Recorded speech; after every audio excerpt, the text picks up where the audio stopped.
जब मेरा कुछ छोटा मोटा काम चालू था उस टाइम इसने मेरे से 40,000 मांगे तो मैंने 20,000 रुपये दिए उसको। क्यों मांगे उन्होंने? समझो ना, बांध काम करते हैं तो ये पैसा लेता है, हर किसी से पैसा लेता है, छोटा मोटा किससे भी पैसा लेता है, पर कोई सामने नहीं आता है। मैं सामने आया हूँ आज। विश्व हिंदू परिषद और बजरंग दल ये सब इनको गुमराह कर रहा है ये धर्मराज मौर्य कि ये ऐसा है वैसा है, मतलब ये जो झूठा एफआईआर करा है ये करा है। सर मैंने 1% झूठा एफआईआर नहीं करा है। जो है ओरिजिनल बात है कि इन्होंने 15 लाख रुपए मुझसे मांगा था। मेरा विरोध यही है कि इन्होंने अगर टॉयलेट के नाम से मुझसे पैसा मांगा तो मांगा क्यों। अभी मुद्दा ये रहा है कि इसके ऊपर एफआईआर हो गई तो ये पागल हो रहा है, परेशान हो रहा है। इसको लग रहा है कि अभी मेरी बेइज्जती हो रही तो इनकी बेइज्जती कैसे करूं। जय श्री राम। सर मेरा नाम मुकेश लक्ष्मीलाल कोठारी है। मैं ठक्कर बप्पा कॉलोनी का रहवासी हूँ। आज नहीं 40-45 साल से मैं यहाँ पे रह रहा हूँ। ये मेरी दुकान है सिद्धार्थ इंटरप्राइजेस और सामने जो है शौचालय है। ये 70 साल 80 साल पुराना शौचालय था, उसे 20 साल से बंद पड़ा था। तो उसके लिए हमारे रहवासियों ने आवाज़ उठाई थी कि यहाँ पे टॉयलेट नहीं चाहिए, यहाँ पे कोई सार्वजनिक या कोई मंदिर वंदिर या कोई भी चीज़ अच्छी चीज़ बना देवे। तो उसके लिए ये चालू था प्रवचन, सब झगड़े चालू थे। हमने बीएमसी में सब जगह नोटिस भेजा हुआ, हर चीज़ भेजा हुआ है, पर हमारी कोई कार्रवाई कभी बीएमसी ने की नहीं। बाद में मालूम पड़ा कि बीएमसी यहाँ पे टॉयलेट बना रही है, तो उससे भी कोई मुद्दा नहीं। मेरा मुद्दा ये है कि अभी धर्मराज मौर्य जी जो यहाँ के विश्व हिंदू परिषद के उपाध्यक्ष है, उनका कहना है कि ये टॉयलेट मैंने तोड़ी है। तो यहाँ के जितने भी रहवासी है सबको पूछा जाए कि ये टॉयलेट किसने तोड़ी, और जिसने तोड़ी थी, और तोड़ी तो किसने थी भी नहीं है, जर्जर हालत में थी, उसको गिराई गई है। और उसके बाद भी उसके ऊपर एफआईआर हो चुकी है। उस टाइम सीनियर साहब, नेहरू पुलिस चौकी के सीनियर साहब ने एफआईआर ले चुके हैं। अभी थोड़े दिनों पहले 6 महीने पहले धर्मराज जी मेरे को दुकान पे बुलाए थे कि टॉयलेट यहाँ पे ये बना रहे वो बना रहे। मैं बोला मत बनवा यहाँ पे टॉयलेट। तो वो अवेज में उसने मेरे से फ़ोन पे भी कितनी बार भी पेमेंट ले चुके हैं मुझसे। ये मैं आपको इसका सबूत भी देता हूँ।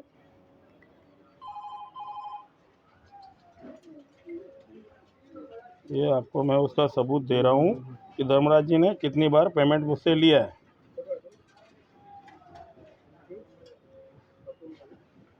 ये उसका सबूत है। 20,000, 15,000, 20,000 ऐसा कुल मिला के उसने मुझसे पेमेंट लिया है। और अभी थोड़े दिन पहले जीतू विष्णु पालीवाल, उनका ही संरक्षण, उनका ही खास दोस्त, वो मुझे गली में, मैं घर पे जा रहा था, मुझे गलियों में आके बोलता है कि धर्मराज जी बोलते हैं कि यहाँ पे टॉयलेट नहीं बनाऊंगा तो मुझे 15 लाख रुपए दे सकता है क्या। मैं बोला हाँ बात करेंगे। उन्होंने मुझे दुकान पे बुलाया पर मैं गया नहीं था उनसे बात करने एक बार भी। ये बात को लेके मैंने नेहरू नगर पुलिस चौकी में एफआईआर दर्ज कराई है। और मुझे मालूम था ये कभी भी मेरे ऊपर झूठे इल्ज़ाम डालेंगे, इसके लिए मैंने डीसीपी साहब और एडिशनल सीपी साहब को भी मैंने ये पत्र दिया हुआ है कि ये झूठा इल्ज़ाम कभी मेरा डाल सकता है। अभी ये मुद्दा उन्होंने संगठन और ये सब मिलके संगठनों को मेरे खिलाफ भड़का के कुछ भी झूठी साजिश करके कुछ भी बता रहे हैं कि ये ऐसा है वैसा है, कुछ भी गलत अफवाह दे के वो अभी इनको जमा कर रहा है पुलिस चौकी की तरफ। मुझे मालूम पड़ा तो मुझे ये न्यूज़ देने के लिए आपको बुलाना पड़ा कि यहाँ पे ये तकलीफ़ हो रही है कि जिस तरह से भी आपने जिक्र किया कि आपने 15,000 20,000 का पेमेंट उनको किया था, तो क्यों किया था, क्या विषय में आपने पेमेंट किया? ये इसलिए किया था कि जब मेरा कुछ छोटा मोटा काम चालू था उस टाइम इसने मेरे से 40,000 मांगे तो मैंने 20,000 रुपये दिए उसको। लेकिन क्यों मांगे उन्होंने? समझो ना, बांध काम करते हैं तो ये पैसा लेता है, हर किसी से पैसा लेता है, छोटा मोटा किससे भी पैसा लेता है, पर कोई सामने नहीं आता है। मैं सामने आया हूँ आज, सीधी बात है। और दूसरा, जब ये टॉयलेट का मुद्दा था तो ये क्या बजरंग दल विश्व हिंदू परिषद के, तो इन्होंने क्या बोला था मुझे कि यहाँ पे टॉयलेट नहीं बनाऊंगा तो आप मुझे कुछ पेमेंट कराओ। तो मेरा बीएमसी से बड़े बड़े अधिकारियों सबसे मेरा अच्छा ताल्लुका थे, तो मुकेश कभी टॉयलेट नहीं बनेगी। मेरा लालच ये था कि मेरी दुकान सामने थी, मैं बोले जब टॉयलेट बनेगी तो गंदगी हो जाएगी। और दूसरा, यहाँ के रहवासियों का भी यही कहना है कि यहाँ पे टॉयलेट की ज़रूरत नहीं है बिल्कुल। बाद में बीएमसी ने बोला कि यहाँ पे टॉयलेट बन रही है तो भी हमारा कोई विरोध नहीं है, उसमें हमारा विरोध है ही नहीं। पर यह भी मुद्दा ये उठा रहे, ये जबरदस्ती षड्यंत्र रचा रहे। विश्व हिंदू परिषद और बजरंग दल ये सब इनको गुमराह कर रहा है ये धर्मराज मौर्य कि ये ऐसा है वैसा है, मतलब ये जो झूठा एफआईआर करा है ये करा है। सर मैंने 1% झूठा एफआईआर नहीं करा है। जो है ओरिजिनल बात है कि इन्होंने 15 लाख रुपये मुझसे मांगा था, वही मैंने, और वो भी नेहरू नगर पुलिस चौकी ने पूरी छानबीन की, पूरा उनको सबूत देने के बाद हफ्ता 10 दिन उन्होंने मुझे देखा, पेपर वेपर सब चेक किया, रहवासियों को इधर उधर किसको भी पूछा रहेगा। मेरे पास विटनेस भी है कि किसके सामने पैसा मांगा। ये विटनेस के तौर पे दीपक है, धर्मराज है, ये लोग आए थे, उनके सामने उसने पेमेंट मांगा है। ये कोई झूठी बात नहीं है। उन्होंने देख के ही, पूरा टोटल देख के ही फिर उन्होंने केस लिया। एफआईआर होने के बाद ये इनको अभी कुछ भी षड्यंत्र बना रहे, संगठन को कुछ भी मेरे बारे में अफवाह उड़ा रहे कि ये ऐसा है, ये जबरदस्ती यहाँ पे मंदिर बनाने की सोच रहा है। यही बोलते हैं कि ये बीएमसी की जगह है। अब जब ये बीएमसी की जगह ही है तो फिर आपने मुझसे पेमेंट क्यों मांगा था? क्या चीज़ के लिए मुझसे 15 लाख रुपए मांगने की डिमांड की? जब आप बोल रहे हैं कि बीएमसी की जगह है, बीएमसी इधर टॉयलेट बनाई, तो आप मुझसे 15 लाख रुपया क्यों, क्या चीज़ का मांग रहे थे? और मुझसे क्या पेमेंट, ये पेमेंट मेरे से क्यों लिया इतना फ़ोन पे? वो मेरा डिमांड था।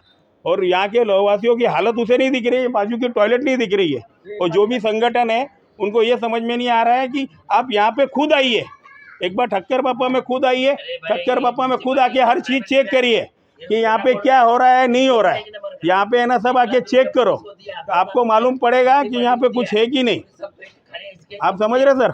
यहाँ पे आके उनको बोलिए, जितने भी बीएमसी के अधिकारी है, पुलिस है, जितने भी पुलिस के अधिकारी है, बीएमसी, उनको आके उनको बोलो ये जगह पे आके खुद चेक करें कि यहाँ पे क्या जरूरत है कि नहीं। और जरूरत है तो आप बना रहे, तो हमका विरोध बिल्कुल नहीं 1% भी कि टॉयलेट बनाओ, कुछ भी बनाओ, कोई विरोध नहीं। मेरा विरोध यही है कि इन्होंने अगर टॉयलेट के नाम से मुझसे पैसा मांगा तो मांगा क्यों? ये ऐसा है, ये इसलिए मैंने एफआईआर मैंने की है। ये देखो, ये मैंने पुलिस चौकी में एफआईआर की है। ये पुलिस चौकी में एफआईआर हो चुकी है उनके खिलाफ। बस सीधी बात है, ये मेरा यही है बोलना। ओके, अभी आपने देखा रहेगा एक 70-80 साल का बुजुर्ग आया, वो आके ये चीज़ों पे गाली गलौज कर रहा है, कुछ भी कर रहा है। वो इसलिए कर रहा है कि वो खुद सामने नहीं आएंगे, वयस्क आदमी को, बुजुर्ग आदमी को भेजते हैं ताकि उनको धक्का लगे हमारे किसी आदमी से, और ये हमारे ऊपर और एक झूठा आरोप लगा के एक एफआईआर लेने की सोच रहे हैं। ये पहले से ही षड्यंत्र है इनकी कि ये सब चीज़ें करेंगे। इसके लिए हमारा विरोध है कि ऐसे लोगों को, हमसे थोड़ा षड्यंत्र से हमें, हमारी पुलिस वाले हमारी सुरक्षा करें। सर, जैसा कि आपने बताया कि आपने जिसके ऊपर एफआईआर करवाया हाँ। धर्मराज गुरु, हाँ, तो अभी वो जो है कुछ संगठनों के साथ में मिलके नेहरू नगर पुलिस स्टेशन में जाने की जो बात कर रहे हैं, हाँ। जैसा कि आप बता रहे हैं, हाँ। तो इसमें लॉ एंड ऑर्डर खराब होने के काफी चांसेस है। तो law and order, sir, law and order तो 100% खराब होंगे, क्योंकि ये पहले से भी षड्यंत्र पहले भी कर चुका है सब चीज़ें, और अभी भी वही चीज़ें इकट्ठा करके लोगों को मिसगाइड कर रहा है। जितने भी है, बजरंग दल वाले, विश्व हिंदू परिषद वाले, इन सबको मिसगाइड कर रहा है कि मेरे ऊपर झूठा आरोप लगा है। पर झूठा आरोप कैसे लगा है, पुलिस वालों को खुद को पूछो, या फिर मेरे पास आके पर्सनली पूछे कि क्या हुआ, ओरिजिनल है क्या नहीं है। यहाँ पे आए ठक्करप्पा कॉलोनी में, यहाँ पे आके उनको पूछना चाहिए कि उन्होंने क्या देखा नहीं देखा। वो आंखों की बातों पे, उनकी बातों पे भरोसा करके वो कुछ भी बोल रहे हैं। अब आप प्रशासन से क्या मांग चाहते हैं? हम प्रशासन से एक ही मांग चाहते हैं कि जिसके ऊपर मैंने एफआईआर ली है उन्हें अरेस्ट किया जाए जल्दी से जल्दी, बस। और इस विषय में क्या आप, और दूसरा लोगों को बता रहा है, पुलिस वालों को जाके, कि ये टॉयलेट मैंने तोड़ी, फोटो दिखा रहा है, ये दिखा रहा है। उसके लिए पहले भी हमारे इधर के लोगों ने बोल चुके हैं कि ये टॉयलेट हमारे सब स्थानिक लोगों ने मिलके ही गिराई थी, वो भी जर्जर हालत थी तब गिराई थी।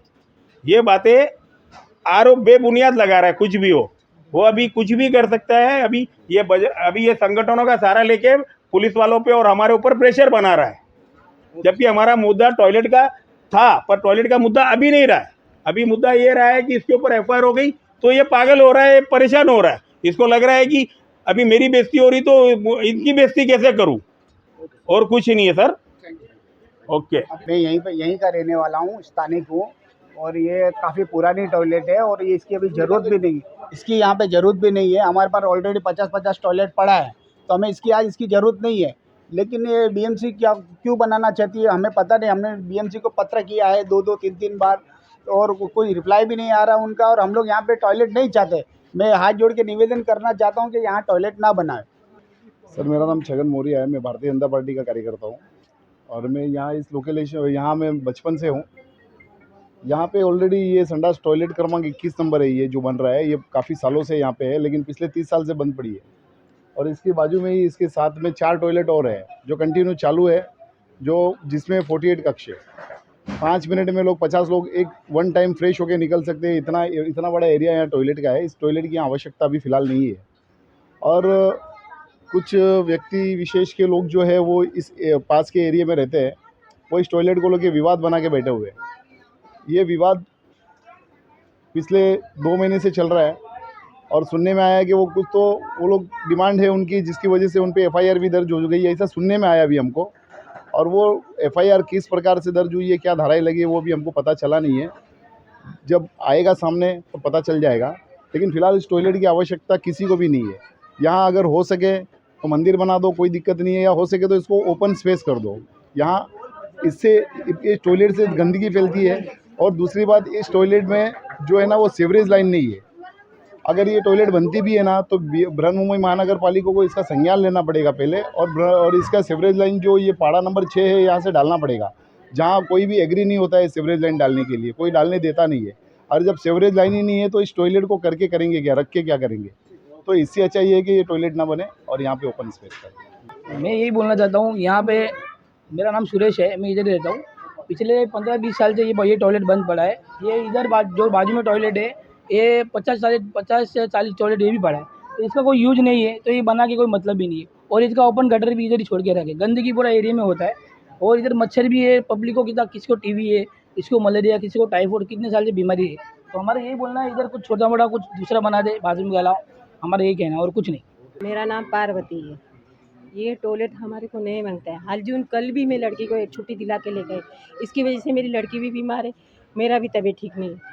क्यों ये गंदगी ऐसे ही बह रही है, क्या फ़ायदा इसको, इसमें डेंगू, मच्छर, मलेरिया सब हो रहा है। इससे अच्छा तो कुछ अच्छा सा, कुछ अच्छे बच्चे लोग के लिए खेलने के लिए अच्छे बनाओ या मंदिर बनाओ, बच्चे अपने ही खेलेंगे अच्छा है लिए। ये नहीं मांगता है हमारे को, बस।